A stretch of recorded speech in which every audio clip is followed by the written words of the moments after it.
when I print, and now it's going live. Okay, very good. Okay, we're gonna just review from the Mishnah on Yudam and Aleph on 10a. The Mishnah states, by the way, Max was here before. I saw the way out. Yeah, because he, What's that? right, yes, you have to send him a personal message. Okay, Yeah, I'm forgetting that. okay, no problem. You know, I want to give him credit. You know what I mean? He's a real early riser. Right?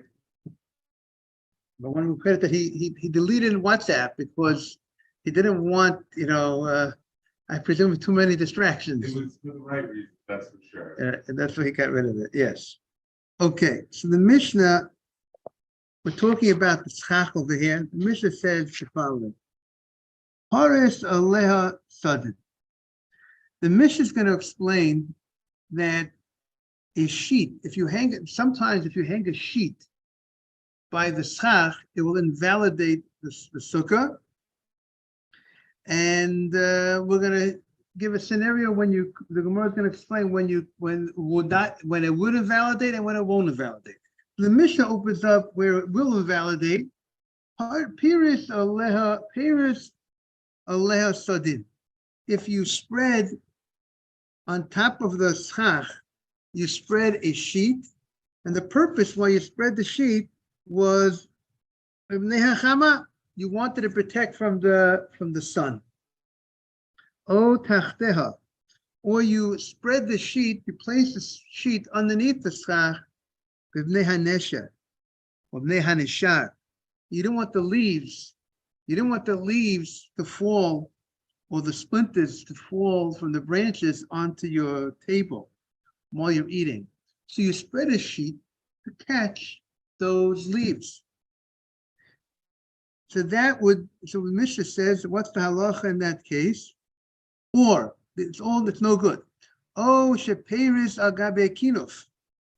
Let's say you had some sort of type of bed, 4-post bed inside the sukkah, and you and there was a sheet on top of the bed, and on top of you were sleeping in this kinuf. You're going to lay down in this kinuf. It's a 4-posted bed that's in a sukkah, and you put a sheet across on top of you. So you might see some of the old beds in old castles. When you visit old castles, you might see that.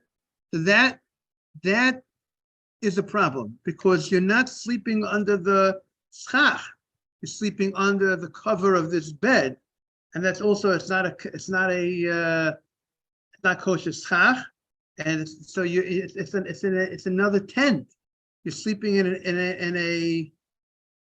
under the shade of not the Succah, and therefore it would invalidate you will not be kosher. See, in contrast to the first two cases of the Mishnah, was that you're going against the Succah of the sukkah itself. Good morning, Yosef. The first two cases of the Mishnah. Morning, Rabbi. Morning. You did something to the Succah in the first two cases. Welcome back. You did something to the Succah. You put the sheet on the Succah, above the Succah, or below the Succah. That's the problem. But in this third case, you didn't put the sheet above the Succah. You created a 4-posted bed, and now you are not so to speak, you're not sleeping under the Succah. You didn't invalidate the sukkah. Good morning, Jaime. Good to see you. A holy picture with the tefillin on. Okay, so we are on Yudam and Aleph. So the Mishnah says, "Avoporis hu on the kleti hamida." The Mishnah stated that you could go ahead on Yudam and Aleph, 10a, and it's 10a3. But if you could go ahead and you could spread a sheet over a 2-poster bed, the Gemara says, because a 2-poster bed, the way you're spreading the sheet does not come to any flat roof, and therefore it's not considered you're under the tent of something else, because the sheet it's like this. It's like a triangle, and therefore it's not a problem if you would have such a type of 2-posted bed with the sheet running, like you see the pictures in number 22 in the art scroll. See number 22? See, there's no roof that's going across. He is coming to a point. Okay, so now the Gemara of Chisda says the following. Amar of Chisda. Rav Chisda says, this which we said, Rav Chisda says a very interesting idea.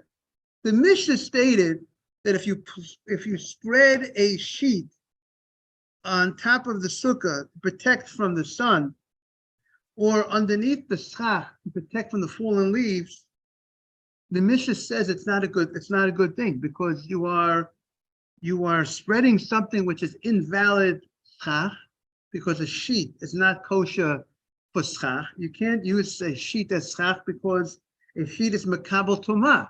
The sheet has the ability, is susceptible to accepting tumah, and therefore it's invalid schach. And now you place some other material besides kosher schach, you place invalid schach. The sheet is invalid schach. The Kohen of Chizan says that's only if the sheet's purpose was to be used as like the way you use schach. What's the purpose of schach? Schach means a covering, to cover, to create shelter, to provide a shade, to provide a protection from the sun. That's what the idea of schach is. So therefore, comes Rav Chisda, says, Lo shanu ela b'mnei hanishar. It's only if the purpose of the spreading of the sheet was to protect from the leaves, that the leaves shouldn't fall onto your table, shouldn't fall into your food. Good morning. Avalin osa, but if you spread the sheet to beautification purposes, you wanted to beautify the sukkah with you put a nice colorful sheet with beautiful pictures on the sheet, pictures of Yerushalayim or whatever picture on the sheet, and that you place, even though you place it adjacent to the schach, but since it's for decorative purposes, it's not considered invalid schach, but it's not schach. It's not for protecting the person, and therefore, if it's not schach, it's not going to invalidate. It's not considered you have invalid schach. What is it? It's a decorative thing. It's beautification purposes, and there's a special mitzvah to have a nice sukkah, a beautiful sukkah. Like you have a mitzvah, have a beautiful sefer Torah, beautiful mezuzah, all the mitzvahs that should be done in a beautiful way.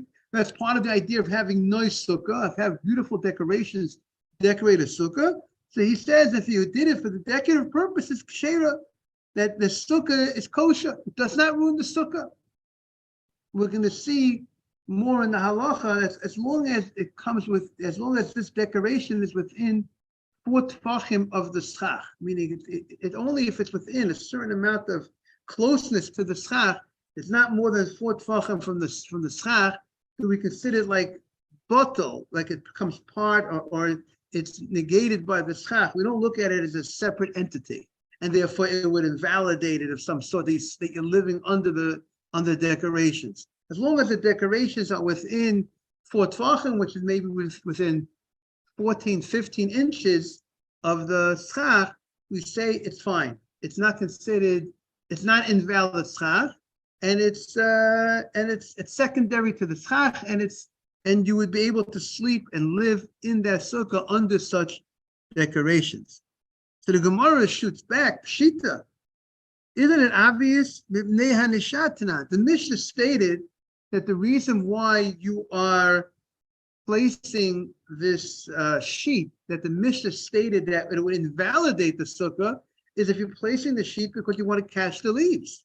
So since the Mishnah stated that you place the sheet to catching the leaves, so it would seem to say that is the problem. But if it's not for catching the leaves, if it's for decorative purposes, it would be good.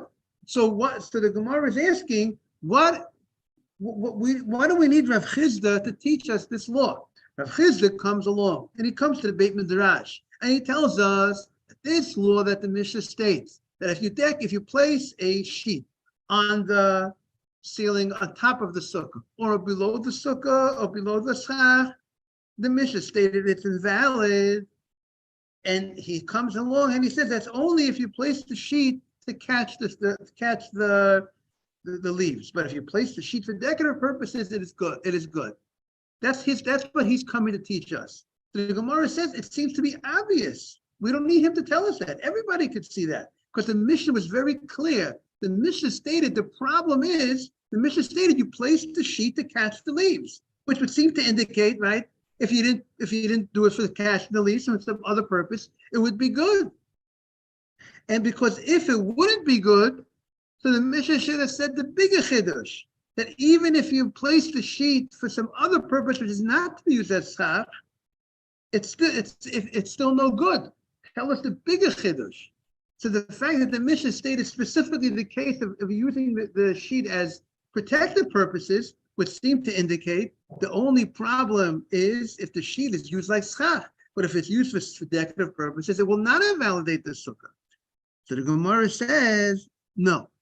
I might have said, Mao de Tema, you might have thought, Shehu Adin Afilu Nosa. Even if it's for decorative purposes, you would have thought that if you put a sheet by the schach, even if you made the most beautiful sheet with the most beautiful artist that decorated the sheet, the most beautiful pattern, you might have thought it was also not kosher. Why not? Because it's not kosher schach. I don't care that the fact that you're using it for decorative purposes. A decoration, this is something that's susceptible to tumah. It's not kosher schach. I would have thought it's no good, even if it's for decorative purposes. So why did the Mishnah Diktani man the shah? So why did the Mishnah talk about catching leaves? The Mishnah said even if it's a decorative purpose, because that's the normal orcha de musakatani. The Mishnah talks about the normal case, the normal standard type of reason. Why do people spread a sheet underneath the schach? Usually for decorative purposes, that's not the normal way decorative purposes. Usually, if you're spreading a sheet underneath the schach, is because you're doing it for what? To catch the leaves. But I would have said, even if it's decorative purposes, it would invalidate it. Because at the end of the day, I have a cover over me that's not kosher schach. Even though it's for decorative purposes. Kamash Malan, that's what it comes to teach us, that it's fine. That if this sheet was spread for the purpose of decorative purposes, it would be fine. It's not considered. It would not invalidate the schach. So that's what we have. We have decorations hanging from the schach, as we know. The decorations are supposed to not come too low. We try to keep the decorations closer to the schach, and they do not invalidate, even though the decorations technically are susceptible to tumah. They're not kosher schach, but they don't ruin the schach. They don't consider it's not considered invalid coverage because it's not there for coverage purposes. If I would put things there to cover the schach, for covering purposes, then it would invalidate. I would put a sheet there. I want to hang a sheet across by the schach to protect for protection purposes. That would be a problem. But since the decorations are not for protection purposes, it's not used for schach. Therefore, I could go ahead and I could technically sit underneath the decoration. It doesn't ruin the schach that's above the decoration. Maybe they think it's a chuppah. Okay, but the question is, what's a chuppah? Like you said, the reason for a chuppah is a chuppah. When we have a marriage, it's a cover. It's symbolic of a covering, like you're coming into someone's house. The husbands bring you. The woman's coming into the husband's house. That's symbolic of one of the ideas of the chuppah. You bring her into your house. It's a coverage. Cover a house is a shelter. That's the purpose of a cover. That's the idea of the cover of the chuppah. But here we're talking about a cover. What's the reason why you're making this cover? Is it for decorative purposes or for protection purposes? So now the Gemara says, Lema Messiah. Let's say the following is supportive of Rav Chizda's Chidush. I have a following braita that says the following. It says, Succah kihilchata. If someone covered the sukkah properly, he had proper coverage of the schach of the sukkah, and then the itra bikramim, and then he decorated with different colored cloths. He had beautiful cloths with different embroidered in different things, and he decorated the sukkah with colored cloths, and the sadina hamitzayarim and beautiful linens with different designs. V'tolabo egozim, and he hung nuts by the sukkah. Let's say he hung the shkedim and almonds, Afraskikim, peaches, limonim, pomegranates.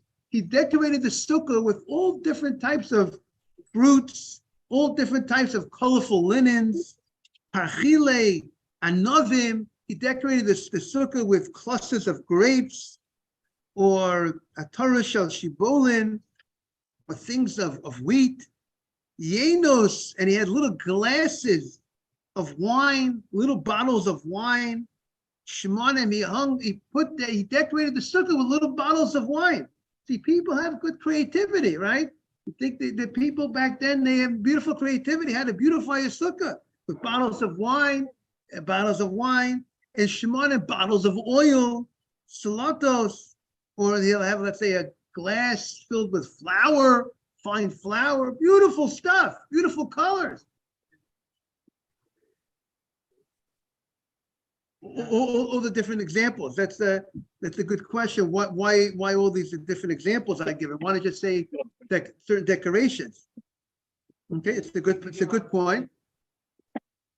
Yeah, everything is a reason. There's nothing extra that if the Gemara says all these different cases, there's something unique about these cases. Also, it's a good point. Also, this topic, man. This writer tells us that you can't use the wine, the oil, the peaches, the pomegranates throughout the holiday of Sukkot. If you put it there for decorative purposes, it's designated for the decorative purposes. And now you can't use it for personal use. You can't say, I got a little hungry. I want to take that pomegranate. I have so many pomegranates hanging in the Sukkah. I want to go ahead and take one of those pomegranates. One of the children a little hungry. He wants a piece of apple. I hung up the apples in the Sukkah. I want to take an apple down. I'll give him an apple. I'm not allowed to do that. Why not? But since you place the apple for decorative purposes, it's designated for its mitzvah. And it's designated for its mitzvah, you can't take it away from its mitzvah. It's just like you can't take an etrog during Sukkot. You can't take an etrog and say, I'm going to take the etrog for personal use. I have 2 etrogim. I bought 2 etrogim for I like to use different etrogim. Thank God I can listen to my Gemara class. I'm not missing it. I heard that there's a very good etrog jelly. I'm going to take one etrog and I make etrog jelly and I have another etrog left. I can't do that. Because it's a holiday weekend. You can take your time. Mike says, regardless of what we start. Jaime, you wanted to say something or not? I'm sorry, Rabbi. It was me. I just got in the shul and forgot I'm not on mute. So I can't use the etrog for personal use during the holiday because the etrog is made for. Once I bought the etrog for the mitzvah, it's designated for the mitzvah. I can't go use it for something else. And also, you should know that on Shabbat or on Yom Tov, the decorations are mukseh. I mean, if I have decorations on the walls of the sukkah, I can't go ahead and move the decorations on Shabbat or Yom Tov. On the week Chol Hamoed, but it's not the Shabbat or Yom Tov Chol Hamoed, I can move the decoration. I have to keep it for its mitzvah. I can handle it. I can touch it. I can move it. But on Shabbat and Yom Tov, it's designated for a mitzvah. I'm not supposed to move it. I'm not supposed to move the decoration on Shabbat and Yom Tov. So I went ahead, it comes to Gemara and says, decorations that I place in the Sukkah, I'm not allowed to use for personal use throughout the holiday. I have also this topic, Mehem. We're now Mabruk, we're turning the page. Now we're on Yudam Beis, 10b. Also this topic, Mehem, Ad Motzoi Yom Tov Ha'achron Shachar. I have to wait until after the holiday is over, after Sukkot is over, and not only that, I have to wait until Per Shmini Atzeret. I can't use this on Shmini Atzeret. I can't use this for private use on Shmini Atzeret at all. I have to wait till after the holiday. Ad Motzi Yom Tov Ha'achron Shachar. V'imhitna alehem. But if I made a tnai, if I made a condition, I said before the holiday, I said, when I'm about to place the apples, the oranges, the decorations, I say, I am not separating from these fruits for personal use. I am stipulating that I am not placing them here just for the holiday, just for decorative purposes. I am not separating myself from this. I might want to use this for personal use. So that is, then the holiness does not come on to these fruits to say that I'm not allowed to use it for personal use. Because I clearly stipulated, morning, look at you, good to see you. I clearly stated that I'm not separating them, designate them only for holy purpose. Because I said I am not separating myself from personal use from these fruits. Now, but what does the Gemara want to prove? The Gemara wants to prove that here we have a case that he decorated the sukkah with these beautiful colored cloths, embroidered linens. He beautified the sukkah, and we say that the sukkah is good. It's a kosher sukkah. Even though, so the Gemara says, the Gemara's understanding, where did he place these linens? He placed them on the schach. That's what the Gemara is understanding. You hung, the language is, you hung the fruits and you decorated the sukkah with the linens. So the Gemara is thinking that where did you place these beautiful linens across the width of the sukkah, across by the schach? You place the linens. And yet it says it's kosher. It doesn't ruin the schach. Why doesn't it ruin the schach? Because since it's there for decorative purposes, it's not there for coverage, it's not there to protection purposes, so therefore it will not ruin the schach. Yes, but it covered the. Right, so that's what the Gemara says. The chidush is that this seems to be the chidush, the novelty, that even though it's covering, but since it's there not for the purpose of what? Protection, it's there for what? For beautification of the sukkah. It will not ruin the schach that's above it or the schach that's underneath it. Yeah, but you still can do decoration and be able to see the stuff in the sky. Right. But here the question of the Gemara is, if I place a sheet across the sukkah, underneath the schach, and the purpose for the sheet is for what purpose? For decorative purposes, would that ruin the schach? So the Gemara says, comes Rav Chizda. Rav Chizda says if it's for decorative purposes, it will not ruin the schach. And the Gemara wants to prove it from this case. That here we have a case that you spread had linens in the sukkah, and we say it's kosher. It doesn't ruin the sukkah. So the Gemara says no proof. Why? Dilma min hasad. The Gemara says maybe when it says that you place these sheets, that you decorated the sukkah with the sheets, maybe this is talking when you place it on the walls of the sukkah. And that's the walls of the sukkah. That's where we're saying that that's what we're talking about.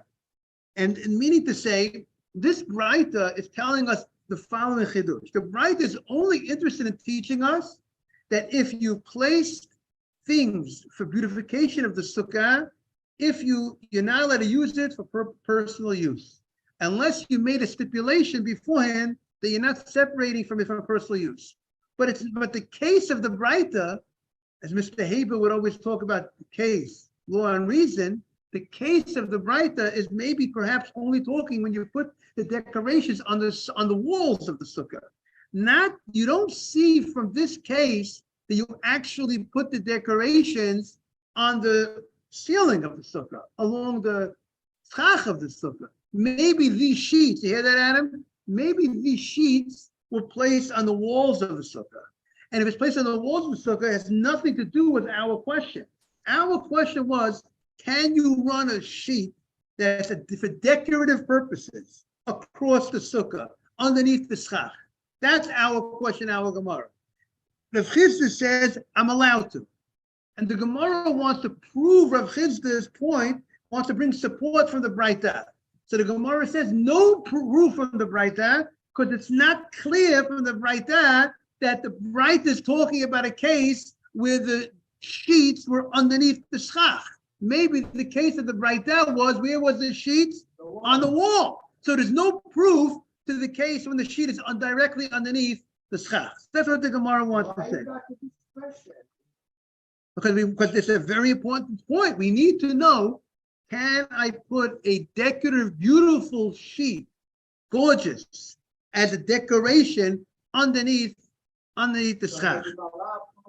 The details of the mitzvah. Right, exactly. Itma. Now the Gemara is going to say, Itma. Noi sukkah. I have noi sukkah. I have decorations. And let's say I have, we have a sukkah that's higher than 20 amot. We said a sukkah that's higher than 20 amot is invalid. It's not a kosher sukkah, correct? The schach is not allowed to be so high. You can't have the schach, 20 amot is, let's say, around between 30 and 40 feet. A sukkah that's higher than 30 and 40 feet, it's not a kosher sukkah. But let's say I have a sukkah, as let's say 21 amot, and it can't be higher than 20 amot, but I have a 21 amot. And what I do, I put some decorations underneath. I put right flush with the schach, which is at 21 amot. I put decorations, but the thickness of the decorations the decorations came down an amah. It was, let's say, 1.5, 2 feet. It was an amah of decorations. And now, if you look from the floor to the ceiling, is no longer 21 amot, because the decorations took up certain space, and now it's not more than 20 amot. Are you going to say now, okay, the sukkah is not higher than 20 amot? Are we going to say that now the sukkah is kosher if I have decorations which are an amah? Let's say the decorations are 2 amot. Nice decorations. They're 2 amot. So what's the halacha? What's the halacha regarding these decorations? So the Gemara says, let's say it was exactly higher than 20 amot. It was a little higher than 20. Let's say it was 20 amah and 1 tefach. And now I went ahead, I had decorations with 1 tefach of decorations that came down. Will I say now it's no longer more than 20 amot? So the Gemara says, because we're going to see, by the way, decorations in general shouldn't come down too low. In halacha, we're going to see decorations shouldn't come more than 4 tefachim from the ceiling of the sukkah, from the schach. Right, but so what do we say? Let's say so we're going to give a case that the decorations are not so long. But let's say the decorations are 1 tefach of decorations. The sukkah was 20 amot and a tefach, and it can't be higher than 20 amot. And now, by having the decorations, instead of the ceiling being over here, now with the decoration, the ceiling became lower. It was a tefach of decoration. So now, are we going to say that now that from the ground to the decoration is not higher than 20 amot? Is it kosher? Good morning, Stanley. Good to see you. Is it kosher? Is the sukkah kosher now that I place the decoration? So the Gemara says, good morning. Good to see you. So the Gemara says, the decoration does not lower the height of the sukkah. The sukkah's height does not become lower as a result of decoration. Now let's explain why not. Because remember, meaning the height of the sukkah does not become lower as a result of the decoration. Even though the decoration now has lowered the space from the ground to the ceiling, so to speak, but it doesn't work. Why doesn't it work? Because remember, the decoration is not kosher schach. It's not schach. It's not serving as schach. So it's because, first of all, if the decoration would be serving as schach, the decoration is not kosher schach.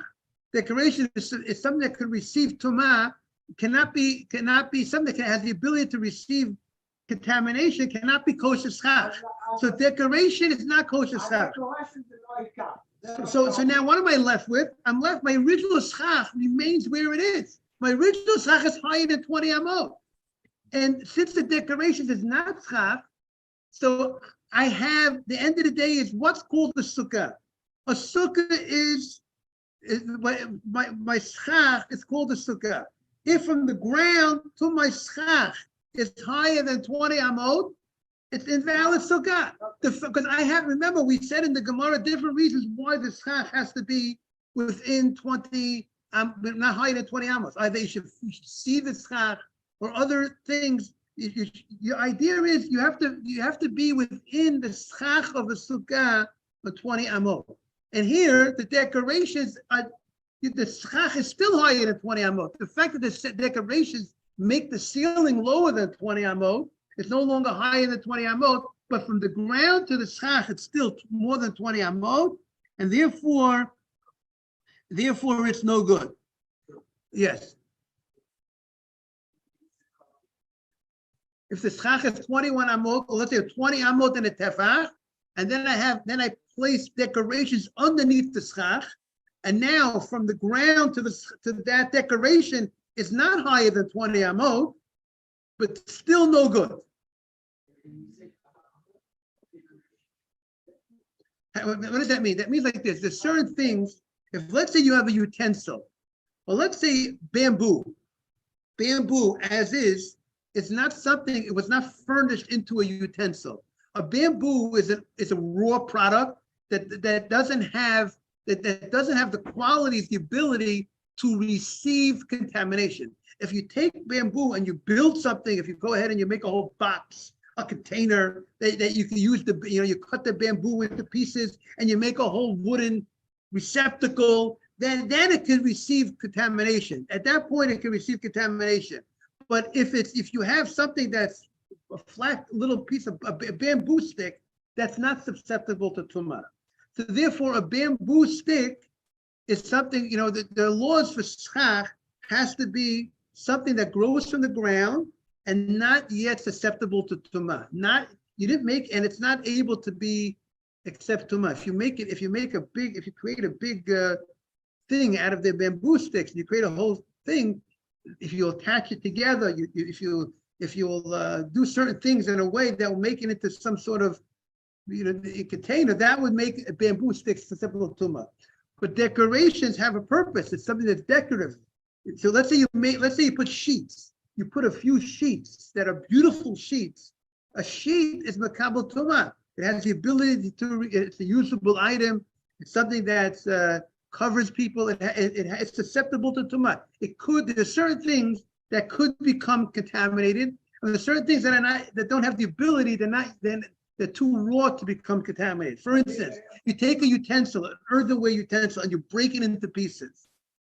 Broken pieces, a broken utensil cannot receive contamination.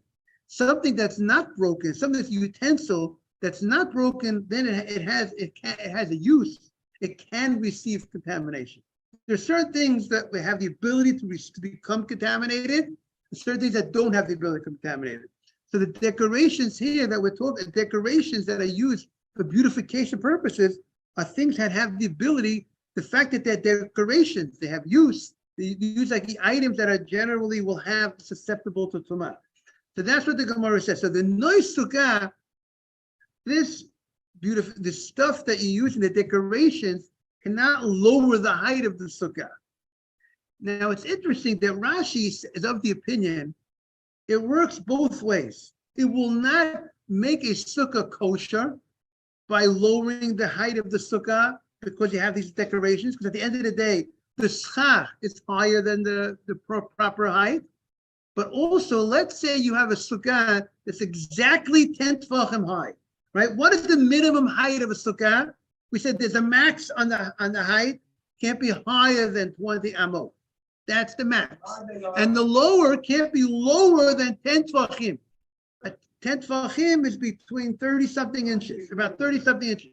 You can't have a sukkah lower than 10 tefachim. So what about if I have a kosher sukkah, it's exactly 10 tefachim high, and I place decorations underneath the ceiling of that sukkah? And now the ceiling of the sukkah is no longer 10 tefachim high, because from the ground to the ceiling, now technically to the schach it's 10 tefachim, but I created I put some sort of decoration underneath the schach, and now it's no longer the height from the bottom, from the ground to the ceiling is no longer 10 tvachim. It's 9 tvachim and a half because it took up some of the space. So Rashi's of the opinion, it also won't invalidate the sukkah. Because at the end of the day, I have a sukkah that's 10 tvachim high. There is schach that is at 10 tvachim. Between the ground and the schach is 10 tvachim. I have a height of 10 tvachim. The fact that I have underneath the schach a little bit of layer of decorations, and no longer from the ground to that, now with the actual space from the ground to the ceiling is less than 10 tvachim. But at the end of the day, from the ground to the schach is 10 tvachim, and I'm good. That's what the Gemara. That's Tosfos, that's Rashi's opinion. Others disagree with Rashi. Others say that since you have lessened your space in the sukkah, it's not a kosher sukkah, because you need a certain amount of minimum space from the ground to the ceiling, so to speak. Okay, and you now don't have that space, even though technically from the ground to the schach, you have a 10 tvachim space, but you need a certain area for yourself. Look, as we're going to see in the Gemara in a moment. But Amar Rav Ashi says, "Umin hasa mimatin." If you place the decorations on the side of the sukkah, you place the decorations on the walls of the sukkah, that will lessen the area of the sukkah and could invalidate the sukkah. Now, what does that mean? That means we said that a sukkah has to have a certain area. 7 tvachim this way, 7 tvachim that way, minimum height of 10 tvachim high, right? 7 by 7 by 10 tvachim. Now, and that's the reason for it, is because you need to have a certain amount of minimal space to have your couch, your little table, and most of your body. There's certain things that we need a certain space. If you're going to go ahead and let's say you're going to have 7 tvachim by 7 tvachim, the area inside, but you put against their wall, you place some decorations, and that decorations take up some space. So no longer do you have that 7 tvachim inside area to place your table and all your couch and everything, because some of that area, some of the inside interior of the sukkah has been taken up by that decorations that's flush against the wall. So no longer do you have that opening, that inside hollow opening of 7 tvachim by 7 tvachim. Being that's the case, you have ruined that's not a sukkah. A sukkah has to be able to have space inside of 7 tvachim to allow those things to, and if you have that decorations against the walls of the sukkah, which now that is taken away from the open inside space of the sukkah, and therefore the sukkah will not be kosher. That's what Rav Ashi said. Min yomin avdei de Rav Ashi. Now we have a story. The Gemara said Binyamin, who was the servant of Rav Ashi, it mishalei kututa b'mayim. His shirt became soaked in water. So his shirt became soaked in water. Maybe whatever the case was, the shirt became soaked in water. And now what did he do with the shirt? He took the shirt, he hung the shirt up to dry.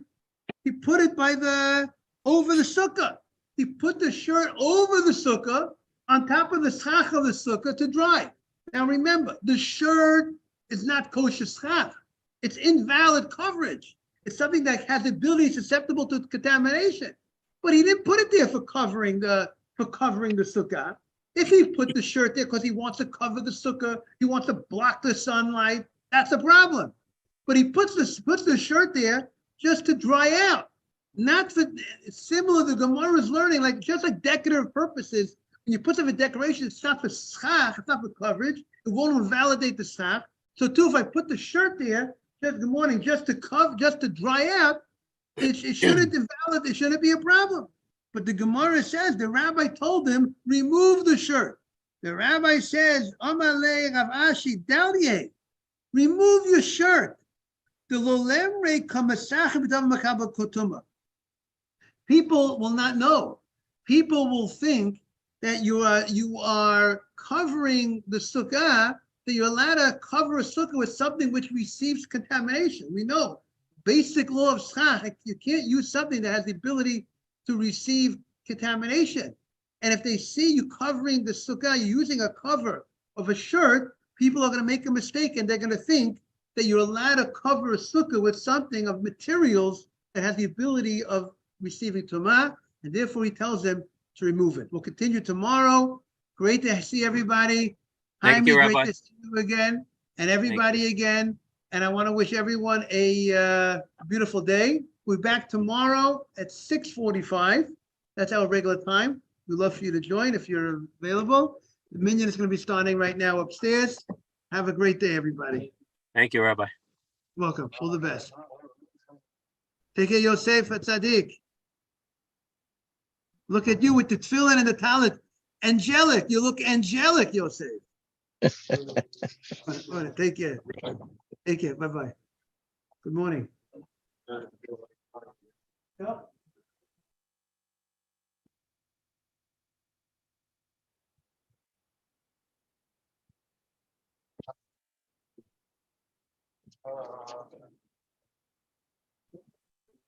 You're fine, or lady? Hey, Torah portion of Nassai. Legal ever Sarah Mokos the land is non corrode. You'll come blade the same, blade the basis. What they will say, the rock, I mean, or something, no, man. I'll call home when the hang.